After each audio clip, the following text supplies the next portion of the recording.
Hey everyone, in this video we are going to take a deep dive into function or tool calling using the latest Claude 3.5 Sonnet model. We're going to explore this concept in 10 different files, going from simple to more advanced, also covering data extraction or entity extraction or structured data extraction, and finally building a full chatbot with multiple tools with parallel function calling which can perform searches and retrieval from a mock database. Let's just see how this runs. We have a mock database of some users and some orders, so we can ask things such as, please show me the order for email, and we just give this john@gmail.com, and it's going to probably perform two function search, one to get the user and then retrieve its ID, and then actually search the database for the orders that they have placed. So this is very cool. Actually, all the code files for this project will be available at my Patreon.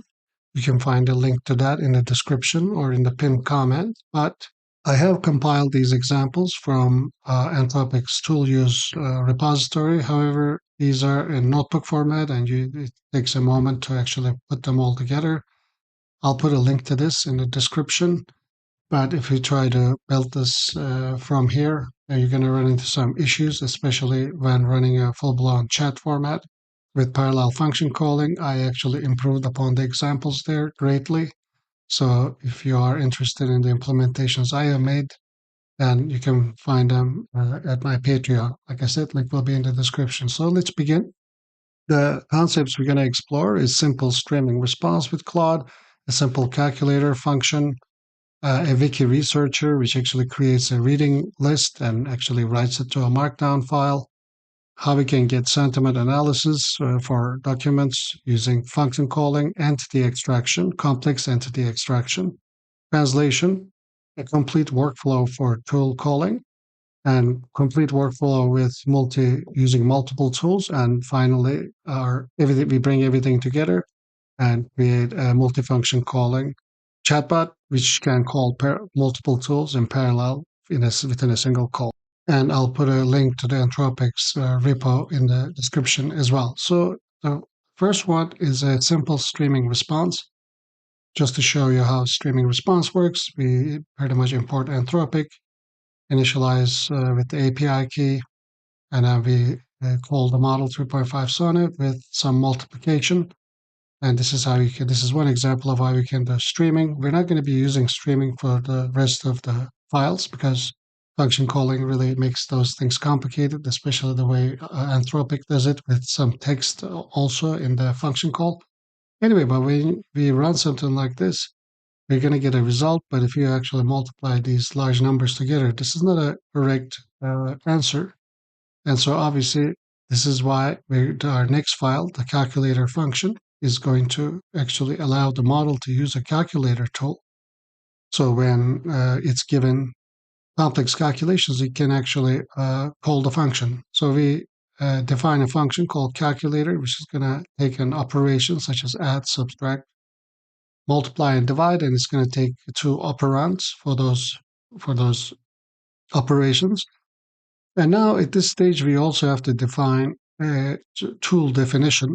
So actually, if you follow this video closely, you will also learn quite a lot about function calling, and a lot of the same concepts apply to OpenAI as well. So this is what a definition looks like.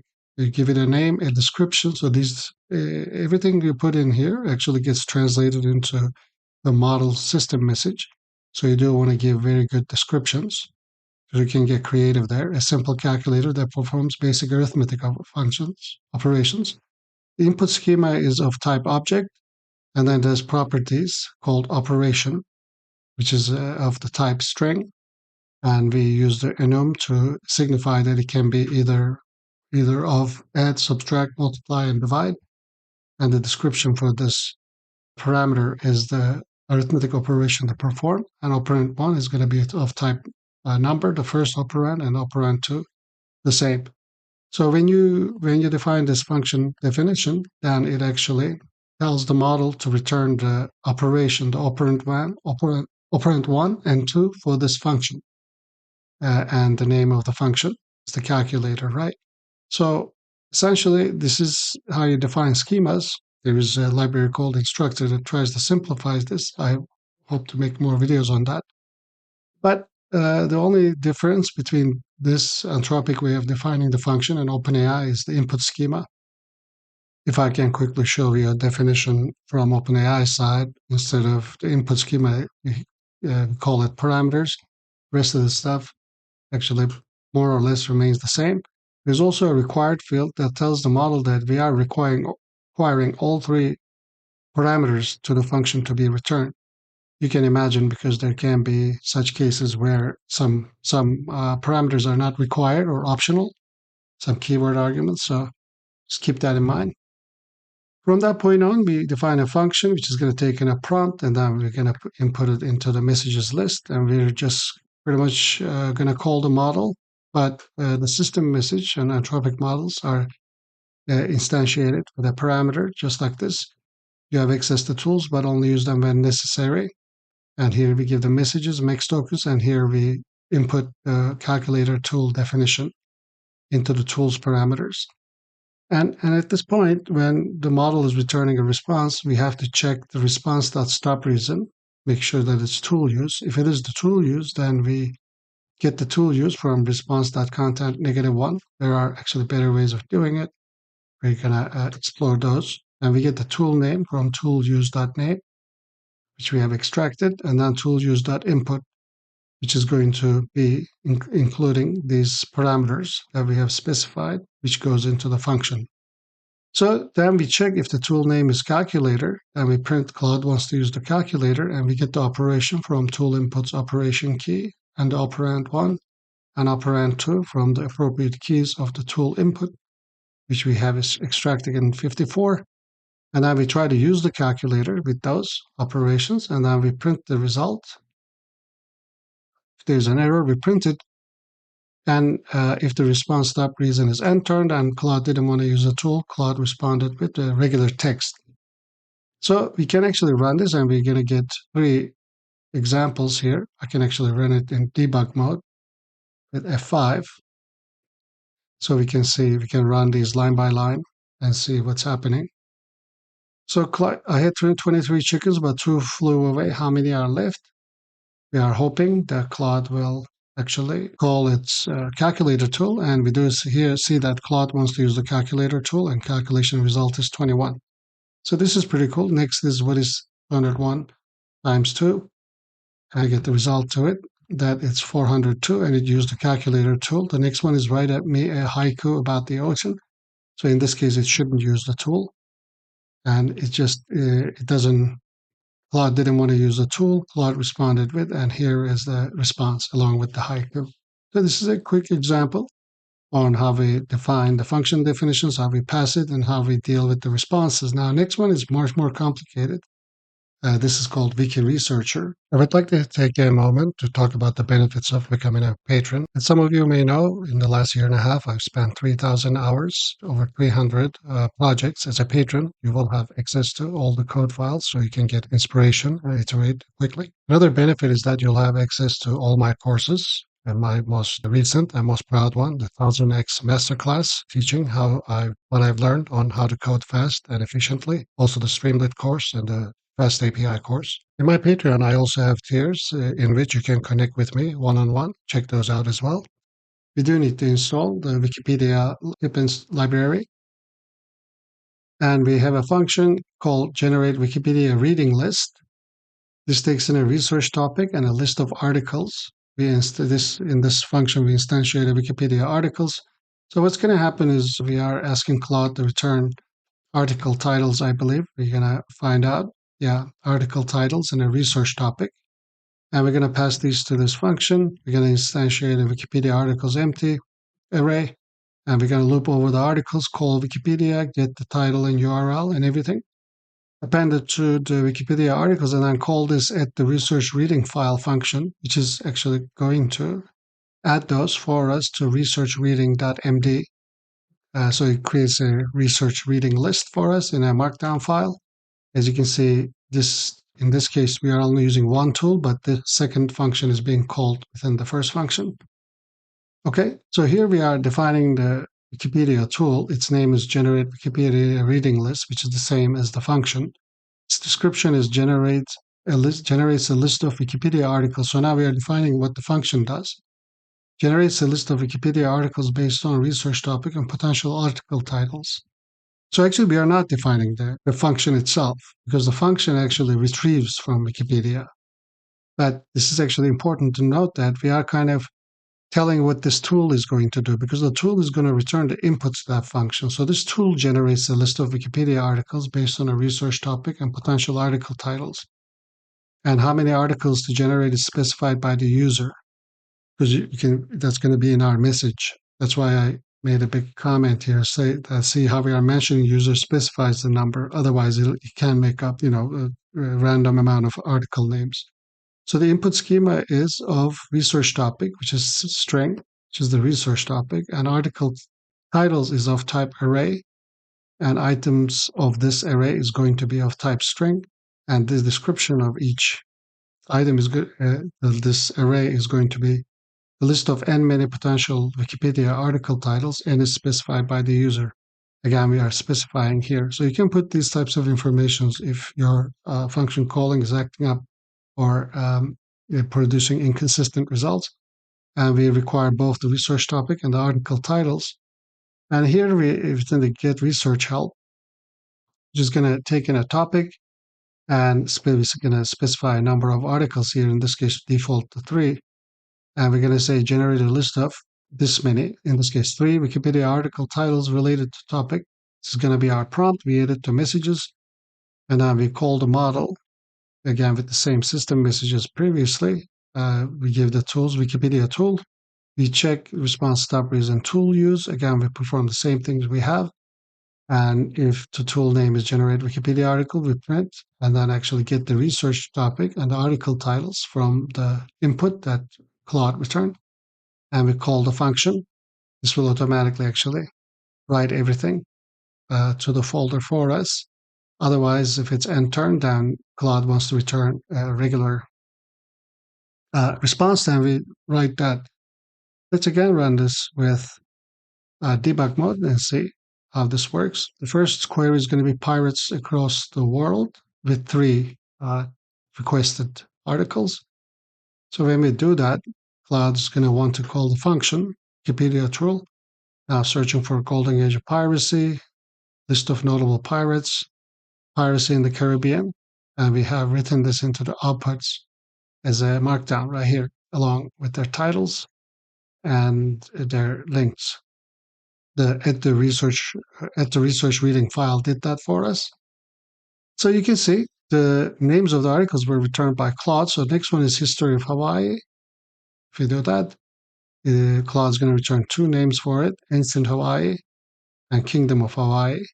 And those are going to be added to our reading list as well. And lastly, are animals conscious? And we're going to retrieve 4 titles for this. Animal consciousness, sentience in animals, cognitive ethology, and animal cognition are also going to be written here. So this is how this works. Very cool. Let's move on to sentiment structured data extraction. Here we are defining a tool called print sentiment scores, and this prints the sentiment scores of a given text. Now, if we actually scroll up and down this file, we don't see any function called print sentiment scores because we're not going to use this time the tool calling to call a function, but actually just to get structured information. So we're going to give Claude a text, a document, and we're going to try to get a sentiment score as defined by this input schema. It's going to have a positive score of type number. Description for this is the positive sentiment score ranging from 0 to 1 in float, decimal points, negative score, same, and neutral score. And we require all 3. So here we define an analyze sentiment, which is going to take in some content, and we have some print result through. Whether we want to print some stuff here, we're going to see. And our query is actually going to just take in some content in this XML tags, open and close with text. Only use the print sentiment scores tool. We are saying that it's going to be the instruction that we give Claude. And here tools are tools, which we have defined up here. and tool choice, we force here. When you're making tool calls, there's also another parameter called tool choice. And if you type it like this, type tool and give it the name, then you can actually force Claude to call that tool at every iteration. This can also be auto or not none, but any. We're going to talk about this a little later anyway, and then we just pass in the query. And the JSON sentiment, we check if for content in response.content, the content type is tool use and content name is print sentiment scores, then JSON sentiment equals the content input. We break if there is JSON, and if we are printing results, then we print it, and otherwise no sentiment analysis was found in the response. So now we can again call it with debug mode and ask OMG, I absolutely love taking bubble bath so much. And this we are calling by default print true. And we're going to see that sentiment scores are printed. It's mostly positive, slightly neutral. Second one is I honestly have no opinion on taking baths is mostly neutral. So now we can also call this by calling the analyze sentiment, but with print results false. But if you assign it to a result variable, we will still have access to these keys, as we're going to see in a moment. See, we are printing this print statement right here because we still have access to those scores. So next step is going to be entity extraction. I would like to take a moment to talk about the benefits of becoming a patron. As some of you may know, in the last year and a half, I've spent 3,000 hours, over 300 projects as a patron. You will have access to all the code files so you can get inspiration and iterate quickly. Another benefit is that you'll have access to all my courses. And my most recent and most proud one, the 1000x MasterClass, teaching what I've learned on how to code fast and efficiently. Also the Streamlit course and the Fast API course. In my Patreon, I also have tiers in which you can connect with me one-on-one. Check those out as well.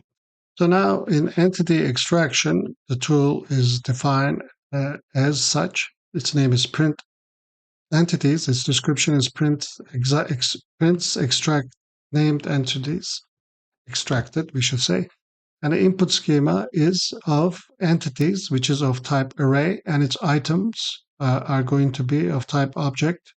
And it's going to have the property of name, which is of string, the extracted entity name, type of string, the entity type, for example, person, organization, or a location, and the context, which is the string, context in which the entity appears in the text. We're going to require all three of them. So this is going to return entities list, each one of it having this three keys in it. Each one of the items in this list is going to have these keys in it. So we require name, type, and context for the array, and we require the entities for the entire list. So we do require everything to be returned. And here is the text. John works at Google in New York. He met with Sarah, the CEO of Acme Inc., last week in San Francisco. Our query is going to be, again, the same. Between document XML text, we're going to insert some text, which is going to be just this. And we give it the tools as the definition. And we input the messages, and we initialize JSON entities and loop over the response.content. If content type is tool use and the content.name is print entities, then JSON entities equals content.input, and then we can break it if we have JSON break out of this loop. And if JSON entities is existing, we print them pretty much, otherwise no entities found. So if we run this, we should get an object populated with all the information that we have specified. Here we go. So we get this object of entities list, as we have seen. Name, John, it's a type of person, John, and here's the context. John works at Google. Name is Google. There's another entity named Google, which is an organization, and here's the context. John works at Google. Next one is New York, which is location. Sarah is a person, and Acme Inc. is an organization, and San Francisco is a location. So it extracted quite a lot of information along with their context as we had defined in this function definition. The next step is complex entity extraction. This is going to be we're going to define a tool for article classification. Its name going to be print article classification. But again, we don't actually have a function for that. We're just using it to extract structured data. Its description is the Princeton classification results. Input schema is of subject, which is string, the overall subject of the article, a summary, a paragraph summary of the article, again, a string. Keywords is a array. Each item of this array is going to be of type string, and these are going to be list of keywords and topics in the article. Categories, again, is going to be an array, and its items are going to be of this dictionary type. Name, which is a string, category, score, which is the classification score for the category, ranging from 0 to 1. And we require only the name and the score. So we do require pretty much everything here. But yeah, so we didn't specify required for this because this is not a dictionary, right? And essentially require all the objects here, arguments, subject, summary, keyword, and categories. We initialize our Anthropic and then generate JSON for articles. It's going to take in a subject, and then it's actually going to retrieve that subject from Wikipedia, get the page, and insert that page into our query with page.content. And then this message also includes use the print article classification tool. Example categories are politics, sports, technology, entertainment, and business. So we are given this category classifications, categories, and then we give the tool description and pass on the query. And then we're going to look for the content in response.content. Again, if it's tool use and print article classification, then we JSON.dump the content.input. Then in this case, we can run it for example, Jeff Goldblum, and then later for Octopus. Again, let's run it in debug mode and see what happens. So remember that we passed in, once we run this, we're going to retrieve the Wikipedia article and pass it to Claude. And here we are passing it. Actually, see, its content is quite large. As you can see, we're passing the entire Wikipedia article. And then after that, we are going to print this complex object for Jeff Goldblum's biography and career. Here is a summary. Here are the keywords and categories are entertainment, biography, film, television, and with scores attached to them. And next, I just ran the entire script, octopuses, and also the summary, keywords, and categories for that. So as you can see, this function calling can be used in many different ways, and you can actually modify these examples to suit your purposes.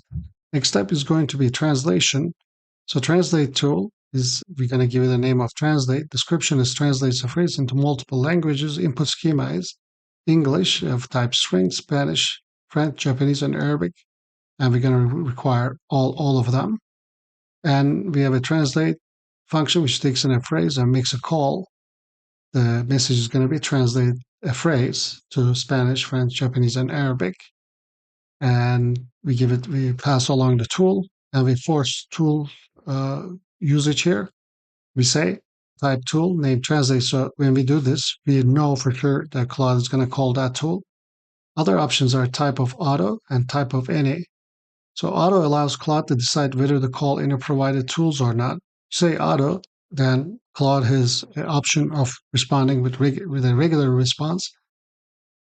If you set it to any, then that tells Claude that it must use one of the provided tools, but it doesn't force a particular tool. But if you set it to any, then I believe it doesn't have the option to respond with a regular response, but can choose any one of its tools. And otherwise, you can use the type tool to force a singular function. Then we check if tool use and translate is present, and we pretty much return it. And then here we're assigning it to translations and printing it. If we run this quickly, you're going to see that we get a translation for how much does it cost in English, Spanish, French, Japanese, and Arabic right here. So next step is going to be a complete workflow. As you can see, it's going to be actually a chatbot, which uses a single function. And then after that, we're going to explore multi-tool implementation of this. So again, for this, we're going to use Wikipedia. We have a function called getArticle, which takes in a search term that actually returns the content for that wiki page. The article search tool's name is Get Article. Description is a tool to retrieve an up-to-date Wikipedia article. And its input schema is of search term of type string. Description is search term to find a Wikipedia article by title, and we require that. So answer question function is going to have a detailed system prompt and a regular prompt. And then we're going to make a call. So let's read through this. And we say, you will be asked a question by the user. If answering the question requires data you are not trained on, you can use the Get Article tool to get the contents of the recent Wikipedia article about the topic. So it's very useful and actually helpful remembering that you can craft the system prompt to explain each one of the tools that the model has and what they do, and explain to the model when it should or can use those tools as it's done here. If you can answer the question without needing to get more information, please do so. Only call the tool when needed. You may use the tool multiple times if necessary to gather all the required information. Answer the following question. We pass on the question. When you can answer the question, keep your answer as short as possible and enclose it in answer tags. So we do specify that it needs to answer within the answer tags. And then we append that to messages. And then we enter a loop, because we're going to run this in a loop, because we're going to allow Claude to actually call a function and then respond about that. So here is the issue that with Anthropic's function calling, or generally speaking with Anthropic, is that no two of the same roles can be present in the messages list. And that causes some issues. I'm trying to explain why we are doing this length check and inserting an assistant message here. Because we're going to find out that when we ask a question and then we insert that into the message content as user, then if Claude wants to use the tool, then we extract all the information, run the function, and then we have to input the output of the function back into the messages as a tool response, but the role for that is user also. If you do that, then you're going to get an API error. So to alleviate that or to fix that, I'm actually checking if the last two messages are user, and I'm inserting here an assistant with just a dot. You can't pass in empty messages. You can think of a better example here. As a matter of fact, in the next example, I did it by saying analyzing to answer user request. So, you can play around with this. So I'm just trying to separate two consecutive user roles with an assistant role. Here in this case, I'm just inserting a dot. And okay, just wanted to explain that. So there are some intricacies involved. So we just make a call to Claude with the system prompt and everything. And we check if the response to stop reason is not tool use. That means Claude wants to answer regularly. See, that's why we're in a while true loop. Because if Claude wants to respond regularly, we search for the answer using regex between the answer XML tags as we have instructed to do so in the message.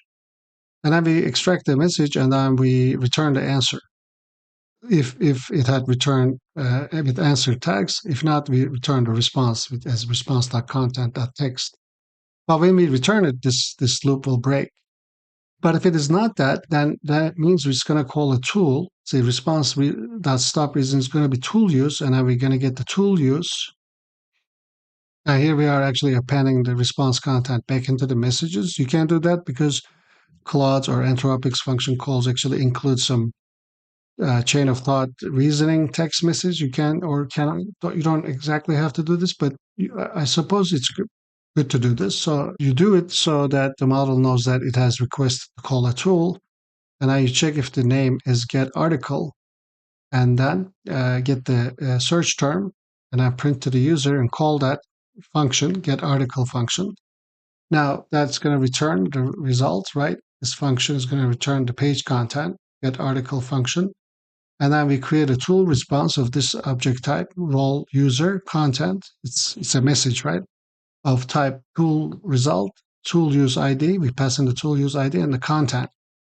And then we append it as well. So now that's going to make us have two consecutive user messages. So then nothing will happen, right? We're just appending it, so it'll come back to the beginning of this loop, check those user messages, it'll find them, and it'll insert a random assistant dot message in the middle of those, and I make another call. At this point, Claude have the necessary information to answer the question, so it should not respond with a tool use. That's why this will trigger. We extract the answer or just print the response by returning it. So that, and then we break out of this loop, as you can see. So, but in this configuration, Claude can only call one tool at a time. And I would just create a messages list and enter a while true loop for a chat, a continuous chat, take in user input, and then get an answer, which is going to be whatever this is returned. So that's just pretty much how it works. So we can run this and see how it works. For example, if you just say hi, then it's going to respond with regular. AI just says hello. But if I ask what is an analytical engine, it might do, yeah, it wants to get article for analytical engine. It's going to get that. And then it's going to print me a message. And then it's going to come back to me. So it has successfully called this function. So next one is going to be very similar to this, but with multiple tools. It's actually going to have a single tool, but it can actually call this tool multiple times, as we will see. So this is very useful, actually, very cool. I would like to take a moment to talk about the benefits of becoming a patron. As some of you may know, in the last year and a half, I've spent 3,000 hours, over 300 projects as a patron. You will have access to all the code files so you can get inspiration and iterate quickly. Another benefit is that you'll have access to all my courses. And my most recent and most proud one, the 1000x MasterClass, teaching what I've learned on how to code fast and efficiently. Also the Streamlit course and the Fast API course. In my Patreon, I also have tiers in which you can connect with me one-on-one. Check those out as well. So most everything about this is the same. The function is the same. It just returns a Wikipedia page. The definition is the same. Pretty much the system prompt and the prompt is the same. And in the while true loop, we are again checking for 2 consecutive user roles. But this time as an assistant role, we are inserting analyzing to answer user requests instead of a dot. Feel free to experiment with this. And then we pass on the article. If the stop reason is not tool use, again, it's the same. We just return the answer. But if the stop reason is tool use, then we append the response that Claude wanted to call function. And then we loop over the response.content this time. So if you remember a little bit ago, we were looking the -1th element of the response.content, which means we were assuming that there was what tool use and it was the last element, but actually Claude can return multiple tool use scenarios, and this content list can have multiple tool calls in it. So to rectify that, we actually loop over it, and then we check for each tool use type if it is tool use, and we check if tool use name is get article, and we perform the same thing, except within this for loop. Okay, just print it, get the article, input it back into the response, append tool response. So hoping that this will end. And when it comes back to the beginning, we try to separate the user roles as we have talked about. That's it. Actually, the rest of the stuff is the same. Now, why this is interesting? Like, if you were to actually ask it a question like, who won more Oscars, Jeff Goldblum or Brad Pitt? Then it should actually make the call twice. Claude wants to get an article for Jeff Goldblum, and then Claude wants to get an article for Brad Pitt because he's going to have to compare them both. And it says Brad Pitt has won more Oscars. So as you can see, it was able to call the same tool twice, one for Jeff Goldblum, another one for Brad Pitt. So this is how multi-tool parallel tool calling works. And finally, this is the grand prize. I'm so happy that you made it this far.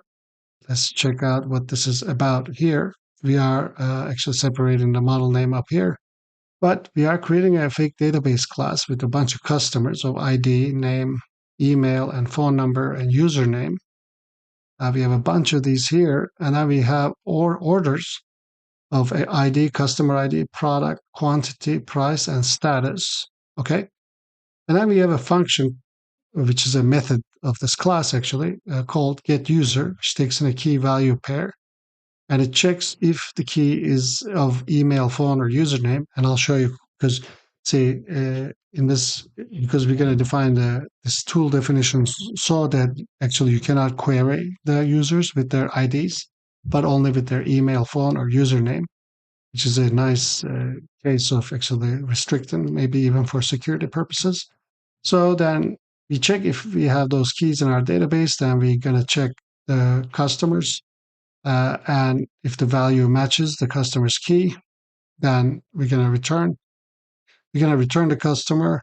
Otherwise, we couldn't find the key of the value, or we had some other issues such as invalid key. And then we have another function or method of this class called getOrderById. Takes in an ID and returns the order. And here we have another function, getCustomerOrders. Takes in a customer ID and returns all the orders associated with that customer. And now we have cancelOrder, which gets in an order ID and actually changes the status, order status, from processing to canceled. Otherwise, order has already shipped, can't cancel it. And then we instantiate our fake database as DB. And we can actually run it like this. Let me comment this out and see that these functions are working actually. So we can get the user by John at what have you. See, we print that. We can print an order by ID. We can also get customer orders by ID, customer ID, I believe, and then we can cancel an order, but it's shipped, so we cannot cancel it. So there we go. I'm going to comment these out because here at this point, we're going to define the tools. First one is getUser. Description is looks up user by email, phone, or username. Input schema is of key, of string, and it can only be of email, phone, or username. The description is the attribute to search for a user by email, phone, or username.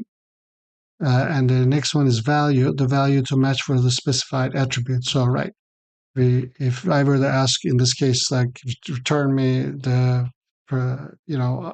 user with this email, then this will specify email and the value will specify the email address itself. We require both. Our next, this time actually our tools is a list, right? Our first was the getUser function definition. Second is the getOrderById. This retrieves the details of a specific order based on the order ID.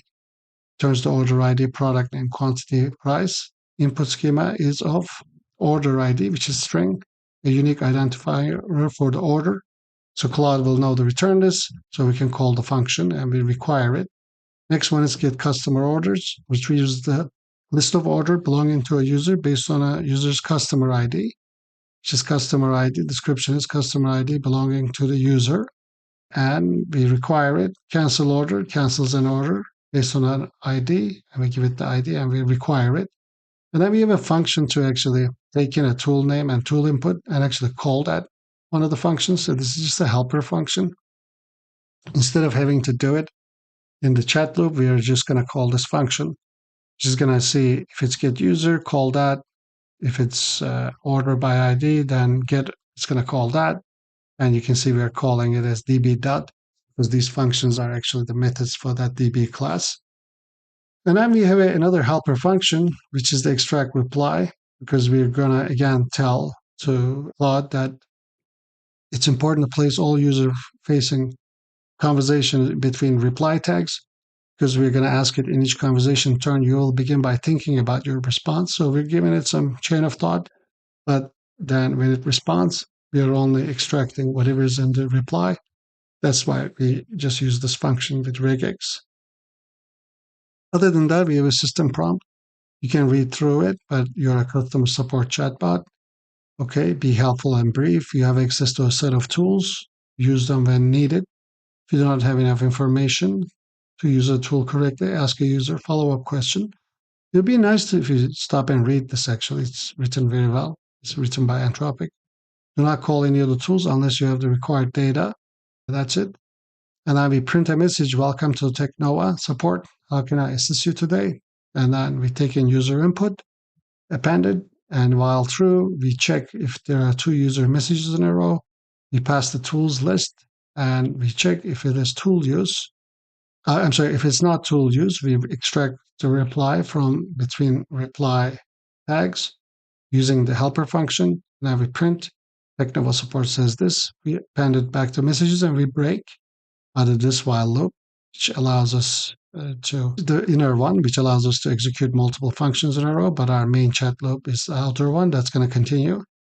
But so this will break it if Claude responds regularly. But if not, then we check for tool uses, or we loop over them in response.content. We check that it's of tool use type, get the tool name and tool input, and then we print which tool Claude wants to use, and then we call the process tool call, get the result, because this function is going to run and return the results of that function, and essentially we append it, and that's that. So now if we run this, we can talk to it normally, like saying hi, and it should just respond to us, hi, how are you? So things like that. But if I were to say, for example, cancel order 19283, please cancel this order. Okay, I actually had to stop the previous chat because I had that still running and rerun this script. But when we said please cancel the order by this order ID 19282, Claude wants to use get order by ID tool. And then it also called a second tool to cancel the order. It says, great news, I have successfully canceled this order. And it's a summary called the order, get order by ID, so it has knowledge of what's going on. And this 19283 order, as a matter of fact, was a wireless mouse for $34.99. The order has been removed from your processing queue. So now let's try something else. For example, maybe we can say, we ask what are the orders by customer ID, this ID, and it actually called get customer orders tool, which takes in an ID and returns the customer's orders, just like that. So now it has multiple functions and it can call them. Perhaps we can try to make a really complex call. Let me type it out and I'll be right back. So let's try to ask, what is the phone number of the user with email john@gmail? What are the orders associated with this account? And also cancel the following orders. And we're going to give 2 orders. So it should call quite a lot of functions. Claude wants to get the user with get user, get customer orders, get order by ID, and we called this twice. And let's see what it does next. Okay, it didn't call the cancel orders because once it called, first of all, it provided the phone number information and it provided the orders associated with this account. But once it looked up the orders, it's seen that one of them was shipped, another one was delivered. So it couldn't cancel it. And if you look here, we see that one of them was shipped and the other one is delivered. So that's actually pretty cool. So as you can see, you can ask complex queries, and I haven't tested how well it performs. Function calling is not 100% accurate at times. Maybe it's 90 to 95%. But I want to make more videos on this as the better models are coming online. I'll probably cover function calling, tool calling with OpenAI as well, again, using Instructor as well, and also with the Assistance V2 API. I hope you enjoy this. If you're enjoying my content, do definitely check out my 1000x Masterclass at my Patreon. I did a poll and almost every one of my patrons who has checked it out answered as they find it useful. Link will be in the description. Thank you for watching. I would like to take a moment to talk about the benefits of becoming a patron. As some of you may know, in the last year and a half, I've spent 3,000 hours, over 300 projects. As a patron, you will have access to all the code files so you can get inspiration and iterate quickly. Another benefit is that you'll have access to all my courses, and my most recent and most proud one, the 1000x Masterclass, teaching what I've learned on how to code fast and efficiently. Also the Streamlit course and the Fast API course. In my Patreon, I also have tiers in which you can connect with me one-on-one. Check those out as well.